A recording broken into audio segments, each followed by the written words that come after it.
নমস্কার বন্ধুরা, তোমরা কেমন আছো? আশা করি ভালো আছো। আমিও ভালো আছি। তো এখানে আমি ইলিশ মাছ দিয়ে ইলিশ সর্ষে করব। তো as you know, it's me Mrs Debnath. তো এখানে পেঁয়াজ, রসুন, আদা তাদেরকে আমি গ্রাইন্ড করে নেব মিক্সিতে। তো এই দেখো, ভালো করে মিক্সি করতে হবে, কারণ এটা সর্ষে ইলিশ তো গোটা থাকলে ভালো লাগবে না। এখানে কড়াইতে আমি তেল দিয়ে দিয়েছি, সর্ষের তেল, তেজপাতা দিয়ে দিলাম। এখন ইলিশ মাছের আমি এখানে তেল, হলুদ আর লবণ দিয়ে দিয়েছি প্রয়োজন মতন। তো এখানে পাঁচফোড়ন দিয়ে দেব তেলের মধ্যে।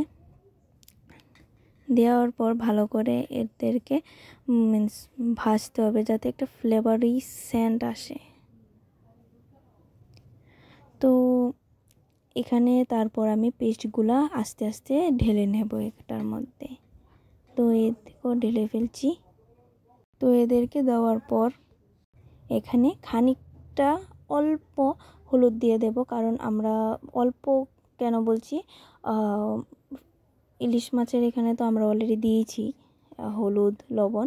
তো এখানে লবণটা প্রয়োজন মতন আমি অলরেডি দিয়ে ফেলেছি।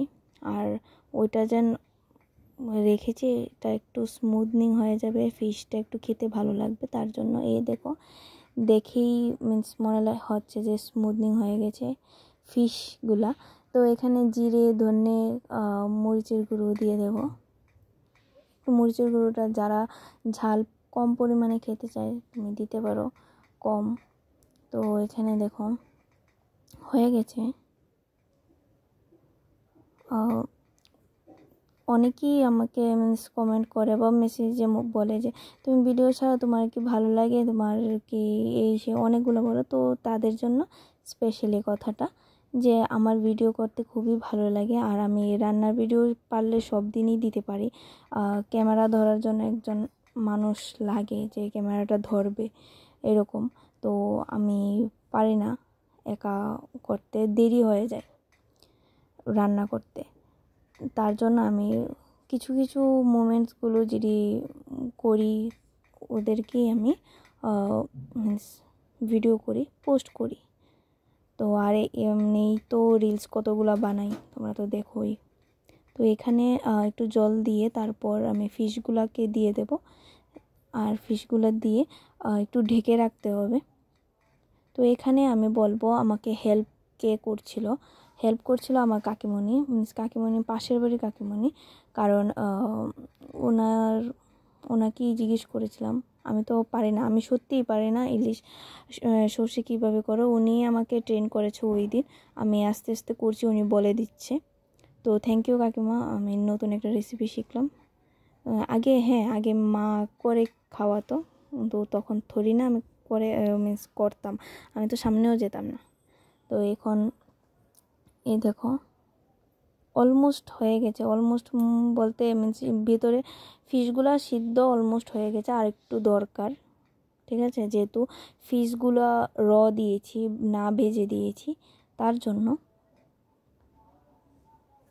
তো এই দেখো অলমোস্ট হয়ে গেছে এদেরকে। আর আমি বলছিলাম কাকিমণিকে যে ফিশগুলো একটু নাড়িয়ে দিতে, কারণ ফিশগুলো আমার হাতে যেমন ভেঙে যাচ্ছিলো। এই দেখো ভিডিওর মধ্যে তোমরা অলরেডি দেখছো যে একটা ফিশ ভেঙে গেছে, সেটা আমার কারণে ভেঙে গেছে।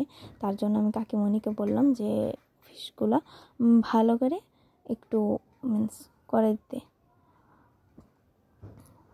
তো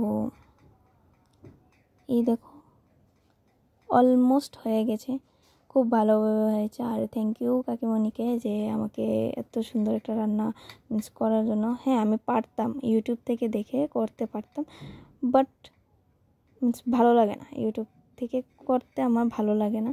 এখানে সর্ষে ইলিশ বললে অনেক কিছু দেখায়, যে আরও অনেক কিছু দেওয়ার দরকার। তো আমি তার জন্য ইউটিউব থেকে দেখাটা স্কিপ করেছি। এখানে দেখো ফিশগুলো হয়ে গেছে।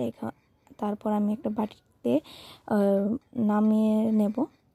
তো আমার ভিডিওটা ভালো লাগলে অবশ্যই কমেন্ট করবে। আর তোমরা যদি কোনো ভিডিও কোনো রেসিপি দিতে চাও বা বলতে চাও যে এই রেসিপিটা কীরকম, তুমি অবশ্যই বলতে পারবে, ট্রাই করব করার জন্য। তো এখানে ভিডিওটা শেষ। Thank you, have a good day.